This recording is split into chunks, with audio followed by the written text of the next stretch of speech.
Hello beautiful people of the world, and for today's video magtatanim po tayo ngayon ng kamote.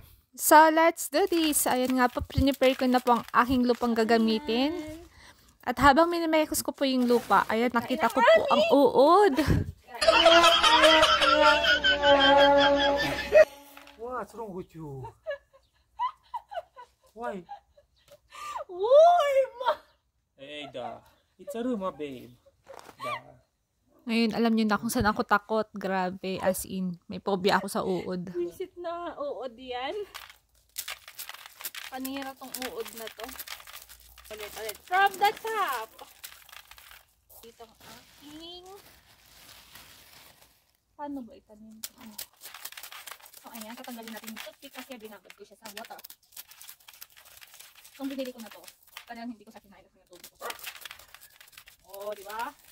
At habang ako'y nagtatanim, ang aking asawa naman ay busy sa paghihimay ng mais para sa pagkain ng aming mga alagang manok. At ito, O, diba? Sipag niya ang farm.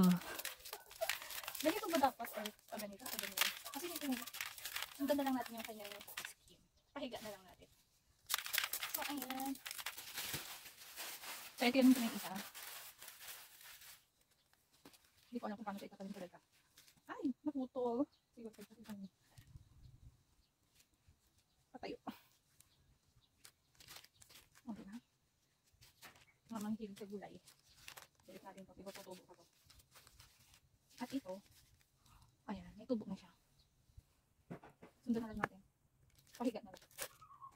Kwento lang, tinanim ko po siya sa balde kasi nga po hindi na po tayo pwede magtanim sa labas dahil magwi-winter na. Nag-improvise na lang po ako ng pot. Sado na sila dyan. Yung gamit ko ay sirang balde na nilagyan ko na lang po siya ng plastic Yan. Saan ko sa ilalagay ngayon ang problema? para hindi po mahulog yung mga ibang lupa. O, diba? Para-paraan. Dagdagan ko na siya. Ayan nga, gagawin po natin lahat para lang maitawid nating ating cravings, lahat mga pagkain nating namimiss sa Pinas.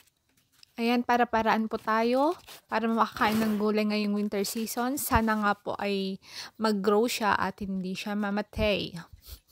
Para po patikman ko na rin ang matagal kong namimiss na gulay sa Pinas, ang ensaladang talbos ng kamote.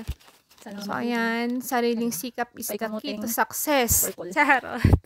At ayan, natapos na din po tayo sa pagtatanim. Naging indoor plant na muna siya for today's video dahil malamig na po sa labas. Ayan, mabuhay ka at magpakarami. Tama nga pong kasabihan. Kung may itinanim, may aanihin. O ayan, may sawikain pa tayong nalalaman. Sana may natutunan kayo for today's video.